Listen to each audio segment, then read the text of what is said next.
సాయిరామ్ సమర్థ సద్గురు సాయినాథ్ మహారాజ్ కీ జై.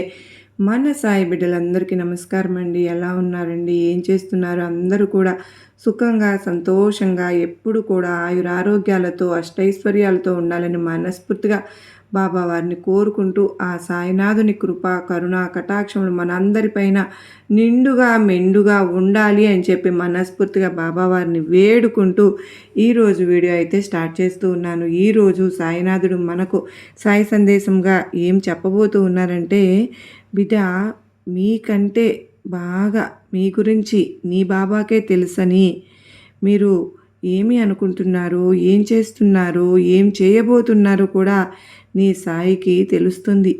ఎందుకంటే మనందరము కూడానండి సాయినాథుని బిడ్డలం కదా. మరి మనకు ఎప్పుడు ఏం కావాలో సాయినాథుడు ఎలా చూసుకుంటారో అదే విధంగా మన మనసులో ఏమి ఆలోచిస్తున్నామో కూడా సాయినాథుడు తెలుసుకుంటారు. అటువంటి విషయాలు తెలుసుకునే ముందుగా ఈ విధంగా జాగ్రత్త పడండి అని తన బిడ్డలందరికీ కూడా ముందుగానే ఒక సందేశం పంపుతూ ఉన్నారు. నా తల్లి, నా బిడ్డ ఏదో చెడు మార్గంలో పోవడానికి ఆలోచిస్తూ ఉన్నారు. చెడు దారిలో నడవడానికి నేను అనుమతించను అని బాబావారికి చెడిపోతారు అని అనిపించినప్పుడు మాత్రమే హెచ్చరిస్తూ ఉంటారు. తల్లి, అది నువ్వు ఆలోచిస్తూ ఉన్నావు, ఈ దారిలో నువ్వు పోయావు అంటే నీకు ఇబ్బంది పడతావమ్మా, ఆ తర్వాత నేను కూడా ఏమీ చేయలేని ముందుగానే మనం సందేశాల ద్వారా మనకు పంపుతూ ఉంటారు. అది ఎవరైతే గనక ముందుగా గ్రహించి సాయినాథుడు చెప్పినట్లు నడుచుకుంటారో, బాబా వారి మార్గంలో నడుస్తారో వాళ్ళకి ఎప్పుడు కూడా సాయినాథుని ఆశీస్సులు ఉంటాయి. పొరపాటును ఆ మాటను పెడచెవిని పెట్టి పక్కదారి పట్టామా మనల్ని ఆ భగవంతుడు కూడా కాపాడలేరు. మరి ఆ తర్వాత తప్పు తెలుసుకున్న తర్వాత పశ్చాత్తాపడి సాయినాథుని అడిగితే దానికి వేరే ఒక మార్గం ఉంటుంది. ఆ మార్గం కూడా చెప్తారు. మరి అంత దూరం ఎందుకు వెళ్ళాలి? ముందే బాబావారు చెప్పినట్లు వింటే మన జీవితం బాగుపడుతుంది కదా. మరి బాబా మనకు ఏమి చెప్పినా తన బిడ్డల గురించి మంచి మాత్రమే అయితేనే చెప్తారు కదా. మరి ఈరోజు ఈ సందేశంలో సాయినాథుడు ఏమంటున్నారు తెలుసా? తల్లి, ఈరోజు నీ మనసులో మాట చెప్తాను వినమ్మా. ఇది విన్న తరువాత నువ్వే నా దగ్గరకు వచ్చి ధన్యవాదాలు బాబా అని అంటావు. తల్లి, ఇక నీ మనసులో భయాన్ని వదిలిపెట్టు. నీ మనసులో భయానికి చోటు ఇవ్వవద్దు. నువ్వు ముందు నీలో ఉన్న భయాన్ని పోగొట్టుకుంటేనే గెలుపు అనేది నీది అవుతుందని గుర్తించాలి. ఏ గెలుపుకైనా సరే ఆటంకమే భయం అవుతుంది బిడ. ఆ భయాన్ని ఎప్పుడైతే నువ్వు పక్కన పెడతావో ఆ రోజు నువ్వు అనుకున్న ప్రతి పనిలో విజయం అనేది సాధిస్తావు. ఈ ప్రపంచంలో ఉన్న శక్తి అంతా నీ బాబా రూపంలో నీకు తోడుగా ఉండగా నీకెందుకమ్మా భయం? ఎందుకు నువ్వు అనవసరంగా భయపడుతూ ఉన్నావు? భయపడడంలో నీ బాబా బిడ్డలకు అసలు అర్థమే లేదు. నీ సమస్యలన్నింటినీ సరిచేసి నీకు ఆనందాన్ని ఇచ్చే నీ సాయిని నేను నీకు తోడుగా ఉండగా నీకెందుకు భయం? నువ్వు దేని గురించి ఆలోచించవద్దు. ప్రతిరోజు రోజులు ఎలా అయితే మారుతాయో అలానే నీ సమస్యలు కూడా తీరి సంతోషకరమైన రోజులు అనేవి వస్తాయి. నమ్మకంతో ఉండమ్మా. గతంలో జరిగిన నీ సంతోషకరమైన రోజులు తలుచుకుంటూ ఉండు. నీ మనసులో ఉన్న చెడు ఆలోచనలన్నిటినీ కూడా బయటపడేసి నీకు కావలసినటువంటి ఆనందాన్ని అందుకో. పోయిన దానిని తలుచుకుని బాధపడవద్దు.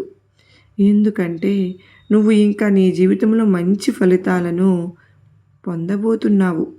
సంతోషాలన్నీ అందుకునే కాలం అనేది వచ్చేసింది. కనుకనే నీ కష్టాలన్నీ నాకు అప్పగించి నువ్వు ప్రశాంతంగా ఉండు. భయం అనేది ఎంత భయంకరమైందో తెలుసా? అది 2 అక్షరాలే, కానీ ఆ భయం నీలో ఉంటే ఒక్క అడుగు కూడా బయటకు వేయలేవు. మరి నువ్వు గుర్తించాలి. ఎప్పటికైనా సరే ఆ భయాన్ని పక్కన పెట్టి నీ బాబా నీతో ఉన్నానని నమ్ము. నువ్వు అనుకున్న లక్ష్యాన్ని నువ్వు సాధించు. చూడు, నీ బాబాపై ఎప్పుడైతే నువ్వు పూర్తిగా నమ్మకం అనేది ఉంచుతావో ఆ క్షణం నుంచి నీకు ఎటువంటి కష్టము రాకుండా నేనే చూసుకుంటాను. నీ మనసులో ఉన్న కష్టాలన్నీ తీరిపోబోతున్నాయి. ఆనందం అనే వెలుగుని నీ జీవితంలోకి ఆహ్వానించు. అప్పుడు జరిగేది చూసి బాధపడవద్దు. ఎందుకో తెలుసా? ఇవి శాశ్వతం కాదని నీకు తెలుసుగా. నువ్వు దేని గురించి అయితే భయపడుతున్నావో అది నేను ఎప్పటికీ జరగనివ్వను. నీకు నీ సమస్యలన్నీ కూడా నేనే తొలగిస్తాను. నన్ను నమ్ము. ఇక నువ్వు మనశ్శాంతిగా ఉండడానికి కావలసినటువంటి పనులన్నీ కూడా నేను ఆరంభించాను. ఇక నీకు ఆలోచన అనవసరమే. నా బాబా నాకు తోడుగా ఉన్నారు అని నమ్మి ధైర్యం గనక నువ్వు పనులు మొదలు పెడితే నిన్ను వదిలి నేను ఎక్కడకు వెళ్ళనని తెలుస్తుంది. ఎందుకమ్మా అనవసరంగా ఆలోచిస్తూ ఉన్నావు? నేను ఇప్పుడు కూడా నా బిడ్డ పక్కనే కూర్చుని తనకు సందేశాన్ని వినిపిస్తూనే ఉన్నాను. మరి ఒక్కసారి నువ్వే గమనించు. నా స్పర్శ నీకు తెలుస్తుంది. నా బిడ్డ తలపై చెయ్యి పెట్టి నేను చాలా బుజ్జగిస్తూ ఈ మాటలు చెబుతూ ఉన్నాను. నీ నీడలాగా నీ చుట్టూ నేను ఉన్నాను. నా అనుగ్రహం పొందిన నీకు అంతా మంచే జరుగుతుంది. నువ్వు ఆనందపడే అద్భుతాలు నీ జీవితంలో జరిపిస్తాను కూడా. ఎక్కువగా ఆలోచించి బాధపడనే వద్దు. అన్నీ నేను చూసుకుంటాను. ఇప్పుడు ఏదైతే నీ మనసులో జరగాలని నువ్వు కోరుకుంటూ ఉన్నావో అది జరిగేలాగా నేను చేస్తాను. నీ మనసు ఆనందంగా ఉంచటం నా బాధ్యత కదా. మరి నీ మనసు నొప్పించే వారికి నేను బుద్ధి చెప్పే తీరుతాను. వాళ్ళ గురించి నువ్వు అసలు ఆలోచించవద్దు. బాబా ఇలా చెబుతూనే ఉన్నారు. వాళ్ళు నన్ను బాధ పెడుతూనే ఉంటున్నారు. ఎప్పుడూ సంతోషంగానే ఉంటున్నారు. మరి ఎప్పుడు బాబా వారికి బుద్ధి చెప్తారు మీరు అని అనుకుంటున్నావు. నీ మనసులో ఏమనుకుంటున్నావో అన్నీ నాకు తెలియదా? నేను వింటూ ఉంటాను. తప్పకుండా వారికి బుద్ధి చెప్తాను. కానీ దానికి ఒక సమయం రావాలి. వాళ్ళు నిన్ను ఏడిపించి ఎంతలా అయితే సంతోషపడుతున్నారో దానికి 100 రెట్లు బాధను వాళ్ళు అనుభవిస్తారు. ఆ రోజు అతి దగ్గరలోనే ఉంది. నువ్వే చూస్తావుగా. ఆ రోజు నీకు అర్థమవుతుంది పక్కవారిని బాధ పెడితే వాళ్ళ పరిస్థితి ఏమవుతుంది అని. అందుకే నువ్వు మాత్రం ఎవ్వరిని ఎప్పుడు బాధ పెట్టవద్దు. నీ పనేదో నువ్వు చేసుకుని వెళ్తూ ఉండు. అలాగే ఎవరి వల్ల నువ్వు బాధపడను వద్దు. ఎవరు నిన్ను ప్రభావితం చేయకూడదు. నీ జీవితం నీది. అది నువ్వు అనుకున్నట్లే నడవాలి. కానీ ఎవరో అనుకున్నట్లు నడవకూడదు. వాళ్ళు వారి మాటలతో నిన్ను భయపెట్టి వారికి కావలసినటువంటి పనులన్నీ చేయించుకుంటున్నారు. ఒక రాక్షస ఆనందాన్ని వాళ్ళు పొందుతూ ఉన్నారు. అది వారికి దక్కనివ్వను. నీ పని నువ్వు చేసుకో. అందులో తప్పకుండా విజయం సాధిస్తావు. నువ్వు నమ్మితే చాలు.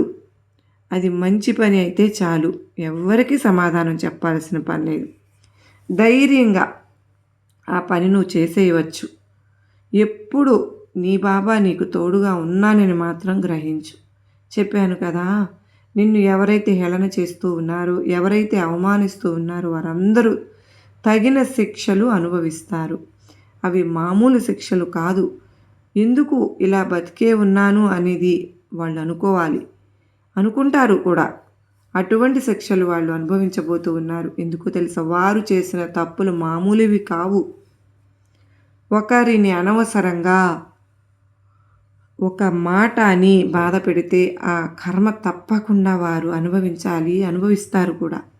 నువ్వు నాపై పెట్టిన నమ్మకానికి నీకు మాత్రం అంతా మంచే చేస్తాను. నువ్వు నా బిడ్డవమ్మా. నీ ప్రతి బాధ్యత నాదే.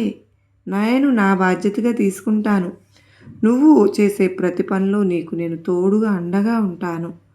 నువ్వు ఎదురు చూసే విషయాలు తానుగా అన్నీ జరిగిపోయేలాగా నేనే చూసుకుంటాను. నువ్వు ధైర్యంగా ఉండు. నేను ఉన్నాను కదా అని చెప్పైతే బాబావారు చెప్తూ ఉన్నారు కదండి. ఈరోజు సాయినాథుడు తన బిడ్డలతో చెప్తూ ఉన్నారు. ఎవరైతే నిన్ను హేళన చేస్తూ ఉన్నారు అంటే మన పని మనం చేసుకుంటూ ఎవరికి కూడా హాని చేయకుండా ఉన్నప్పుడు మనల్ని కానీ బాధ పెడితే ఆ కర్మ వారిని ఊరికే వదలదు. వాళ్ళు ఎంతలా బాధపడతారు అంటే మీరు ఇప్పుడు ఎంత బాధను అనుభవిస్తున్నారు దానికి 100 రెట్లు బాధ వాళ్ళు అనుభవించవలసి వస్తుంది అని. తప్పదు. అది బాబా వారు చెప్తూ ఉన్నారు. ఉన్నవాళ్ళకి ఎప్పుడు కూడా సంతోషంగా ఉన్నారని, వాళ్ళు మిమ్మల్ని బాధపెట్టి వాళ్ళు సంతోషంగా ఉంటున్నారని కానీ ఎప్పుడు కూడా వాళ్ళు బాధపడటం లేదని మీరు ఆలోచించనే వద్దు. ఆ రోజు అతి దగ్గరలో ఉంది. ఇది మామూలు బాధ కాదు. ఒకవేళ ఇంకా ఎందుకు బ్రతికి ఉన్నాం, ఇంత కష్టాలు పడుతూ కూడా మనం అని వారికి అనిపించేలాగా, కనిపించేలాగా అంత కష్టాలు వస్తాయి. వాళ్ళకు ఎందుకో తెలుసు, వారు చేసేది చిన్న తప్పు కాదు కదా! వాళ్ళ గురించి నువ్వు ఆలోచించనే వద్దు.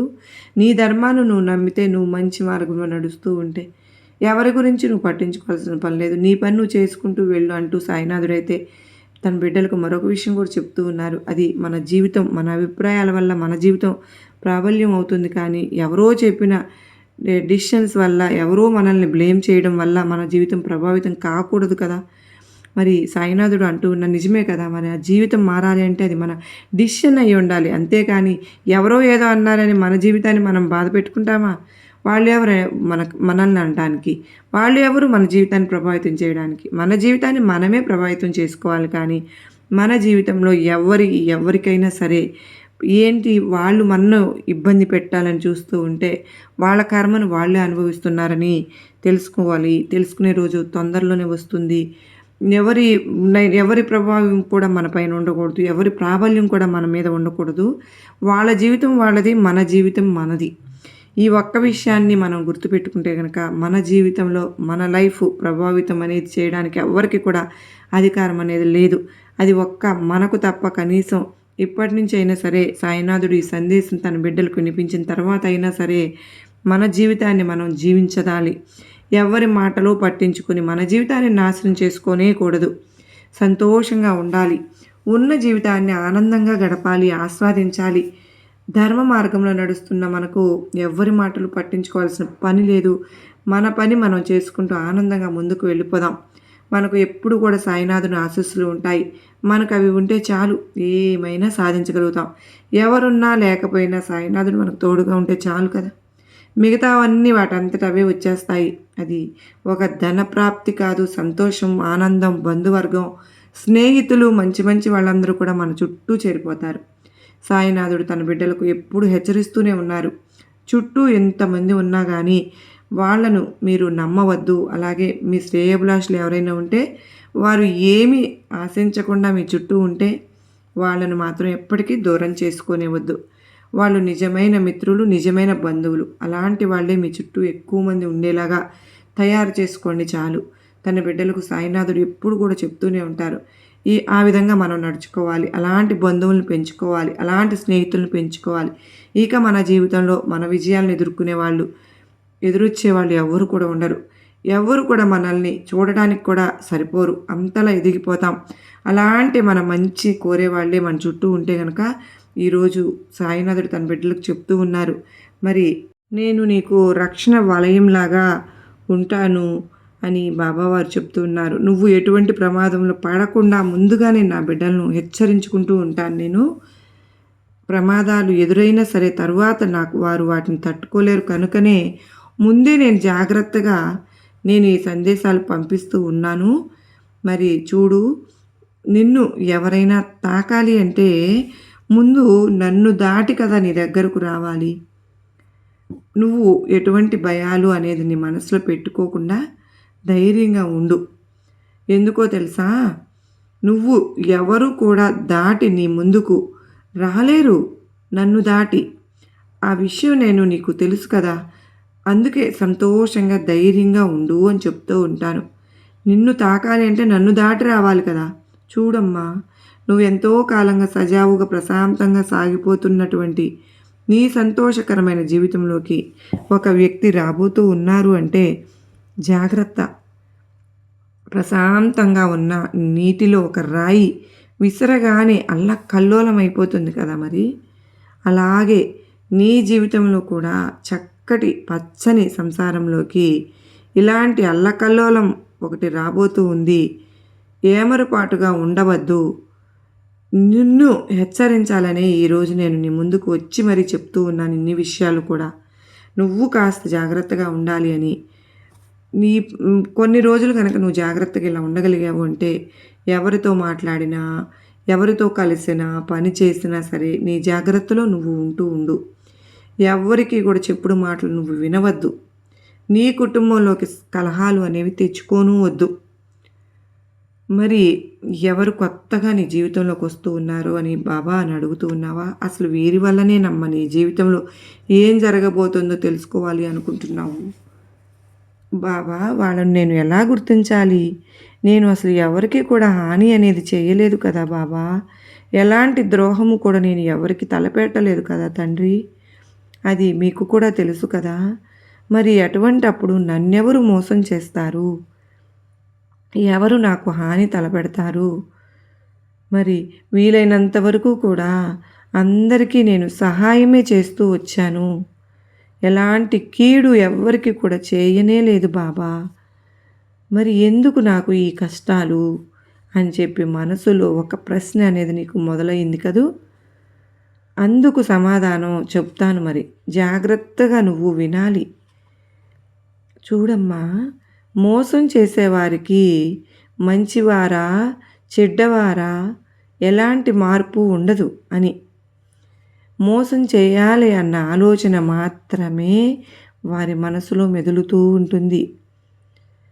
నిన్ను మోసం చేసి ముంచేసి ఇక వారి దారిన వారు వెళ్ళిపోతూ ఉంటారు. అలాంటి వారి విషయంలో జాగ్రత్త నీకు తప్పదు. నీకు అసలు కనిపించకుండా కూడా మాయమైపోతారు. వాళ్ళు ఎలా వస్తారో తెలుసా? నీకు పరిచయం ఉన్న వాళ్ళలాగా వస్తారు. లేదంటే నీతో ఏదో పని ఉన్నట్లుగా వస్తారు. లేదు అంటే నీ అవసరం ఏదో తీరుస్తున్నట్లుగా నటిస్తూ ఉంటారు. అసలే నువ్వు చిన్నపిల్లల మనస్తత్వం కలదానివి కదా. మరి నీ ముందు ఏ చిన్న కష్టం ఎదురైనా సరే తల్లడిల్లిపోతావు. ఎవ్వరు బాధపడుతూ ఉన్నా నువ్వు తట్టుకోలేవు చూస్తూ చూస్తూ. నా తల్లి మనసు నాకు తెలుసు. కానీ ఈ కొన్ని రోజులు మాత్రం జాగ్రత్తగా ఉండాలమ్మా. నీ ముందు ఎవరు కష్టపడుతున్నా ఒకసారి నువ్వు ఆలోచించుకో. వారి మాటలు విననే వద్దు. కావాలి అంటే నీకు సాయం చేయాలి అనిపిస్తే ధన సాయము ఏదో ఒక సాయం చేసి అక్కడి నుంచి వెళ్ళిపో. అంతేకాని వారిని మాత్రం ఇంటి వరకు తీసుకువచ్చి నీ ఇంట్లో కలహాలు తెచ్చుకోనే వద్దు. జాగ్రత్తగా ఉండు. మనం తీసుకునే కొన్ని నిర్ణయాలు మన జీవితాన్ని బలిచేసుకుంటాయని గుర్తుపెట్టుకో. జాగ్రత్తగా ఉండాలి. మరి అనవసరమైనటువంటి విషయాల్లో నువ్వు జోక్యం చేసుకునే వద్దు. ఎలాంటి తలనొప్పులు కూడా నువ్వు ఇంటి వరకు మాత్రం తీసుకురావద్దు. మళ్ళీ మళ్ళీ చెబుతూ ఉన్నాను. ఈ కొన్ని రోజులు గనక నువ్వు జాగ్రత్తగా మసలుకున్నావు అంటే అనవసరమైనటువంటి విషయాల జోలికి అసలు వెళ్ళవద్దు. నీ జాగ్రత్తలో నువ్వు ఉండాలి. వచ్చేవారు నీకు అవకాశాలు ఇస్తామని చెప్పి కూడా వస్తారు. మోసపోవద్దు. ఇలా ఏదో ఒక దారిలో అయితే నీ దగ్గరకు వచ్చి నిన్ను ముంచి నాశనం చేసేస్తారు. జాగ్రత్తగా, లేకపోతే నీ జీవితాన్ని నువ్వు కోల్పోవలసి ఉంటుంది. అలా అని అందరూ అలానే ఉంటారా? కాదు. కొందరు మాత్రమే ఇలా చేస్తారు.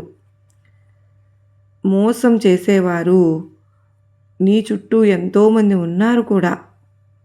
అందుకే పదే పదే నువ్వు చెప్తున్నా. నువ్వేమో అందరూ మంచివారే అని నమ్ముకుంటూ ఉంటావు. కానీ అందరూ నీలాగా ఉండాలని లేదు కదా అమ్మా. నీకేమో అబద్ధాలు చెప్పడం చేత కాదు. మోసం చేయడం కూడా రాదు. ఎవరిని బాధ పెట్టడం అసలే తెలియదు. అందరూ బాగుండాలని, అందరి కుటుంబాలు సంతోషంగా ఉండాలి అని కోరుకుంటూ ఉంటావు. మరి నీ ప్రపంచంలో ఉన్నవారు సమయానుగుణంగా వెళ్ళేవారు ఎంతోమంది వారి తెలివితేటలతో మేమే గొప్ప తెలివిగల వాళ్ళం అని చెప్పి మన ముందు నాటకాలు ఆడుతూ ఉండేవాళ్ళు కూడా ఈ ప్రపంచంలో ఉన్నారు. వారిని ఎలా గుర్తించాలి బాబా అంటున్నావు కాదు. అవునమ్మా, ఎక్కువ శాతం సమయానుగుణంగా నడుచుకునేవారే ఉంటూ ఉన్నారు. అవసరానికి అబద్ధాలు చెప్పేవారు మరికొందరు ఉన్నారు. వారు ఎంతకైనా తెగించేస్తారు.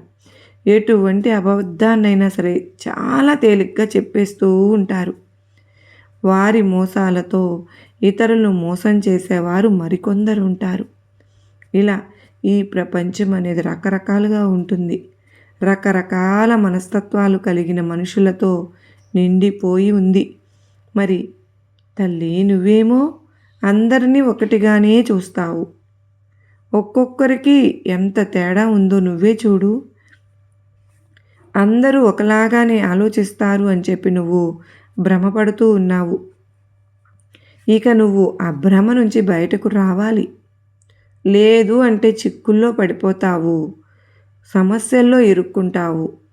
మరి నీ చేతులారా నువ్వే కష్టాలను కొని తెచ్చుకుంటూ ఇలాగే నా మాట పెడచెవిని పెట్టావు అంటే నువ్వు సమస్యల్లో ఇరుక్కోకూడదనే కదా మరి నేను నీకు ముందుగా నీ సందేశాన్ని తెచ్చాను.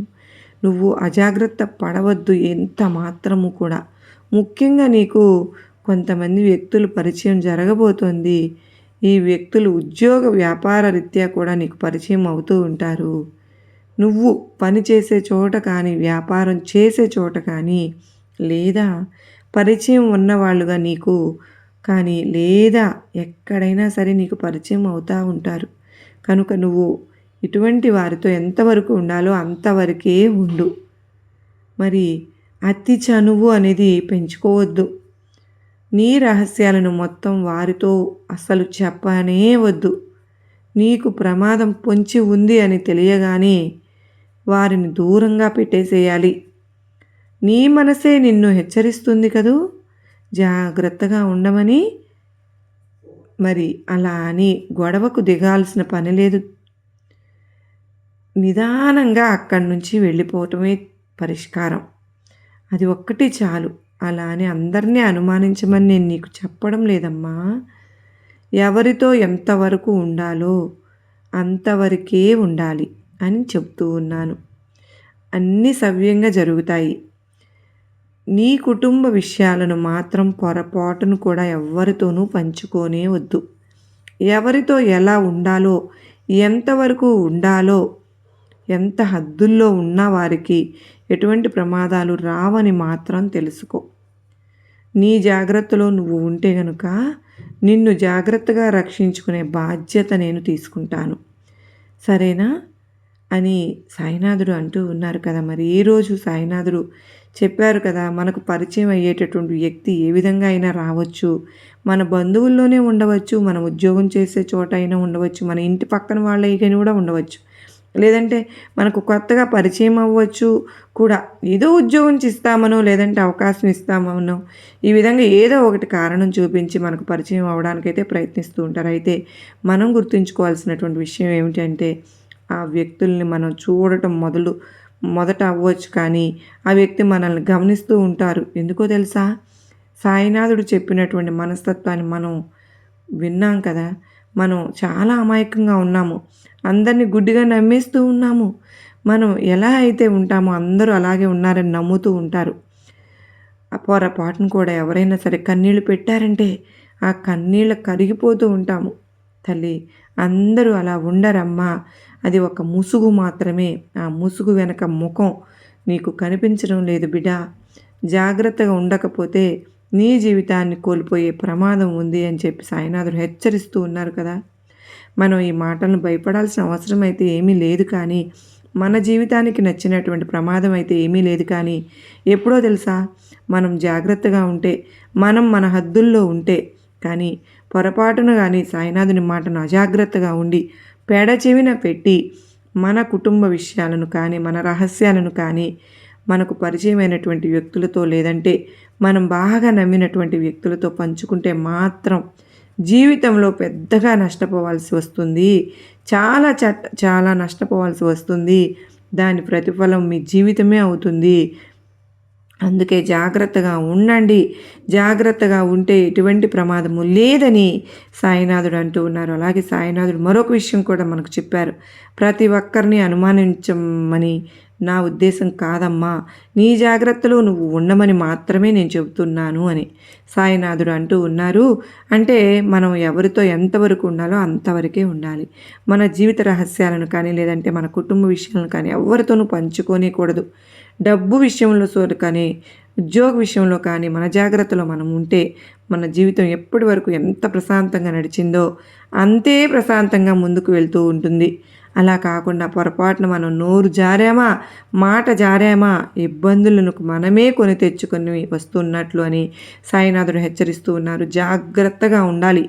మళ్ళీ మళ్ళీ చెప్తూ ఉన్నారు, మనకు వచ్చిన ప్రమాదం ఏమీ లేదు. ఎప్పటి వరకు అంటే మనం మన జాగ్రత్తలో ఉన్నంత వరకు, మనం మన హద్దుల్లో ఉన్నంత వరకు. అర్థమైంది కదా? ప్రశాంతంగా ఉండండి, కొంచెం జాగ్రత్త వహించండి చాలు. ఈ రాబో రోజుల్లో కాస్త జాగ్రత్తగా ఉంటే అందరికీ మంచి జరుగుతుంది. ఇది కదా మరి ఈరోజు మన సాయినాథుని సందేశం. ఈ సందేశం మనందరికీ నచ్చింది, గొప్ప నమ్మకాన్ని, ధైర్యాన్ని కలిగించిందని అనుకుంటున్నాను. నచ్చింది అనుకున్న వారు ప్రతి ఒక్కరూ కూడా, చూసి వెళ్ళే వాళ్ళందరూ కూడా ఈ వీడియోకి చిన్న లైక్ ఇచ్చి సపోర్ట్ చేయండి. సబ్స్క్రైబ్ చేసుకోకపోతే కనుక సబ్స్క్రైబ్ చేసుకుని నాకు సపోర్ట్ అందించండి. మరలా చక్కని సాయినాథుని సందేశంతో మళ్ళీ కలుసుకుందాం. అందరికీ నమస్కారం ఫ్రెండ్స్. ఓం సాయిరం. సర్వేజన సుఖినో భవంతు.